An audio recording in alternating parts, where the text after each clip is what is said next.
Hello everyone, আসসালামু আলাইকুম। ঈদ মুবারক সবাইকে। কি অবস্থা, কেমন আছেন, কে কোন জায়গা থেকে দেখছেন অবশ্যই কমেন্ট বক্সে জানাবেন।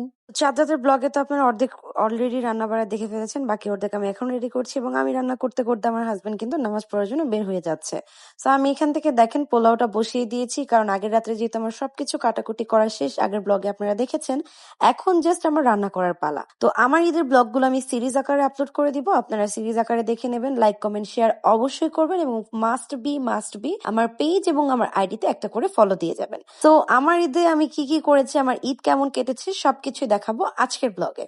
তো দেখেন, প্রথমে কিন্তু আমি রান্না বাড়া করে আমার ঘরটর সবকিছু গুছিয়ে নিয়েছি, কারণ আমার বাসায় আজকে মেহমান আসবে আর এটি স্বাভাবিক, ঈদের দিন বাসায় মেহমান আসা।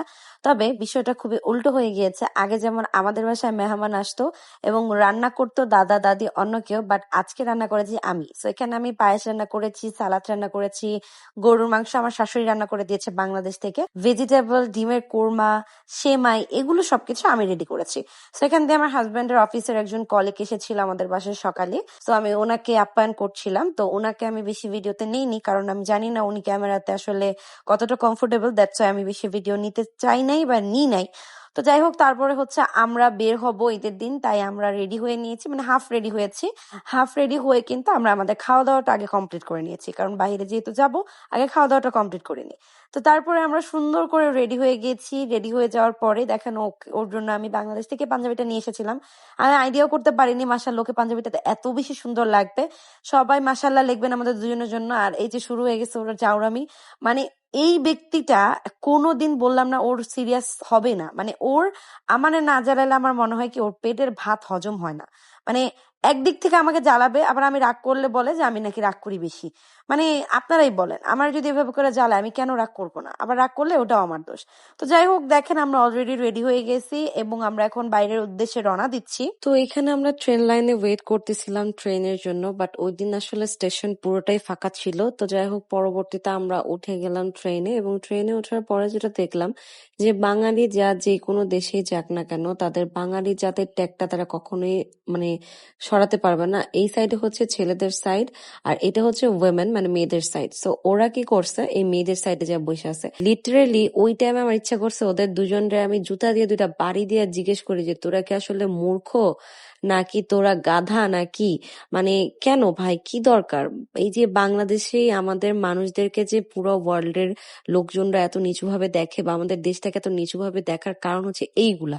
কারণ আমরা কোনো জায়গায় রুলস মেনটেন করি না, আমাদের নিজেদের দেশে তো আমরা রুলস মেনটেন করিই না, আমরা বাহির কান্ট্রিতেও রুলস মেনটেন করি না। তার পরবর্তীতে আমি এই যে যাচ্ছিলাম আস্তে আস্তে পার্কের দিকে। আমরা আজকে বেসিক্যালি যাব তৃতীয় বাংসা, একটা পার্ক আছে কুয়ালালামপুরের সাইডে। আপনারা যারা আছেন তারা বেশিরভাগই হয়তো এই পার্কটা চেনেন, কারণ কুয়ালালামপুরের মধ্যে যদি কোনো সুন্দর খোলামেলা বসার মতো কোনো সুন্দর প্লেস থাকে বা পার্ক থাকে, সেটা হচ্ছে তৃতীয় বাংসা এই পার্কটা। তো এই পার্কটা আসলে অসম্ভব সুন্দর। আপনারা যদি কেউ না যেয়ে থাকেন তাহলে হচ্ছে কুয়ালালামপুরের সাইডে যারা আছেন তারা কিন্তু চাইলে এই পার্কটাতে যেতে পারেন। পার্কটা খুবই শান্তশিষ্ট, অনেক অনেক বড়।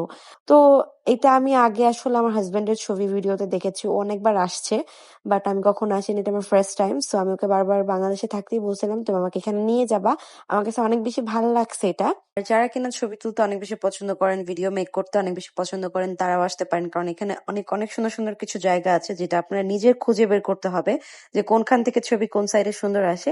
ওইসব জায়গা যদি আপনি বের করতে পারেন তাহলে আপনি কিন্তু খুব সুন্দর সুন্দর ছবি ক্লিক করতে পারবেন। সো আমরা এখানে অনেক ছবি তুলেছি, অনেক ভিডিও করেছি, যেগুলো আপনারা আমার ফেসবুকে পোস্টে বা আমার পেজে পোস্টে, আমার ইনস্টাগ্রামে দেখতে পারেন। ইনস্টাগ্রামে আমি ছবি পোস্ট করি। সো আমার ইনস্টাগ্রাম অ্যাকাউন্টটা আমি এখানে লিখে দিচ্ছি, যারা আমার ইনস্টাগ্রামে এখনো পর্যন্ত ফলো করেননি আপনারা চাইলে আমার ইনস্টাগ্রামে ফলো করে আসতে পারেন, ওখানে আমাদের দুজনের ছবি আপডেট দেওয়া থাকবে।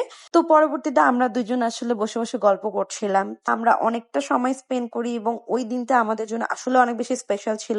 আমরা নিজেদের মতো করে খুব সুন্দর একটা সময় আসলে কাটিয়েছি। আর আরেকটা বিষয় বলতে চাই যে আসলে ঈদটা আমার এত সুন্দরভাবে কাটবে বা আমি এত সুন্দরভাবে ঈদটাকে মানে উপভোগ করতে পারবো, এটা আমি আসলে আশা করিনি। কারণ আমার আইডিয়া ছিল যে হয়তোবা এখন সংসারের জীবনে পা দিয়েছি বা নিজের সংসার নিয়ে এখন ব্যস্ত হয়ে গিয়েছি, হয়তোবা আমি আজকে বের হতে পারবো না, সম্ভব না, কারণ রান্না বাড়া আছে, মেহমান আসবে, ওদের আপ্যায়নের একটা বিষয় আছে। তো ওই দিন আসলে সকালবেলা আমার ভাসুর আসবে বলছে, বাট ওনার ডিউটি ছিল ওই দিন, তাই ওনারা সকাল আসতে পারে নাই। দ্যাটস ওয়াই হচ্ছে কি আমরা রান্না বাড়া কিন্তু আমাদের সকালে কমপ্লিট হয়ে গিয়েছে, আপনারা দেখেছেন বাট ওনারা যেহেতু আসে নাই তাই ওনাদেরকে সকালে আসলে আমার অত পরিমাণ ভেজাল ছিল না, তো সকালে আমরা আমাদের মতো বের হই। তবে একটা বিষয় আসলে বসে বসে চিন্তা করছিলাম, যখন কিছুদিন আগেও আসলে ঈদটা ছিল অন্যরকম, এখন ঈদটা হয়ে গেছে আরেক রকম। আসলে আল্লাহ তাআলা আলহামদুলিল্লাহ আমার মধ্যে ওই সক্ষমতাটা দিয়েছে যে সবকিছু করার পরেও, বাসার সবকিছু গুছিয়ে রাখার পরেও নিজেদের মতো করে টাইম বের করার জন্য একটা সময় বা একটা ফ্রি টাইম আমি বের করতে পেরেছি।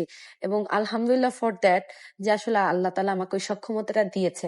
আমি আসলে কল্পনা করতে পারি নাই যে এত কাজ করার পরেও কিন্তু আমি আসলে রেডি হয়ে বের হতে পারবো, বা এতটা এনার্জি আল্লাহ তাআলা আমার মধ্যে দিয়েছে সেটা আমি আসলে আশা করতে পারিনি। তা আলহামদুলিল্লাহ সবকিছুর জন্য। আর এটার ক্রেডিট অবশ্যই আমার হাজবেন্ডকে, কারণ ওই আমাকে গুতায় গুতায় আসলে বাসা থেকে বের করে। আমি আসলে বাসা থেকে বের হতে চাই না। আর সবচেয়ে বড় কথা, ও আমাকে হেল্প না করলে আসলে আমি এতগুলো কাজ একসাথে করতে পারতাম না। তো যাই হোক, আসলে এটাই হয়তো বা মেয়েদের জীবন, কোনো না কোনো একদিন সবারই আসলে সংসারের ভার নিতে হবে। তো তারপর আমরা আসলে নান্দোজে বসি, কিছুক্ষণ খাওয়া দাওয়া করে আমরা বাসায় চলে আসি। বাসায় চলে আসার পরে দেখেন, আসসালামু আলাইকুম সবাইকে। ঈদ